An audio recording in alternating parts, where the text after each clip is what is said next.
Hi, it's day 50 of making 1 lakh rupees in 100 days. तो सबसे पहले सुबह उठ के मैं अपना FLP 360 चेक करती हूँ और उसके बाद थोड़ा बहुत काम करती हूँ। फिर निकल चुकी हूँ मैं अपने घर से, और घर से निकलने के बाद रास्ते में हमें थोड़ा बहुत रश मिला। और मैंने एक चीज़ ये भी सोची कि जब भी हम लाइफ में किसी चीज़ को लेकर एक स्ट्रॉन्ग डिसीजन बनाते हैं तो रास्ते अपने आप ही निकलने लगते हैं।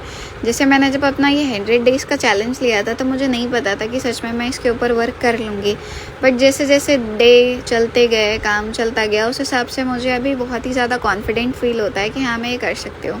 फिर उसके बाद ये सब करने के बाद मैं पहुँची एक कैफ़े में, जहाँ पर हमने थोड़ा बहुत कुछ खाया पिया और काम करना स्टार्ट किया। सबसे पहले मैंने ये चेक किया कि आज मैंने पूरा दिन में क्या क्या प्रोडक्टिव किया है, जिससे मुझे एक अच्छा रिज़ल्ट आएगा, और किन किन लोगों से मुझे बात करनी थी जिनसे मैंने कर लिया। और उसके बाद मैं वापस घर आई। घर आने के बाद मैंने लगाया एक बढ़िया सा सर का रिक्रूटर सेशन, जहाँ पर हमने बहुत सारी नई नई चीज़ें सीखी और उनको इम्प्लीमेंट करा।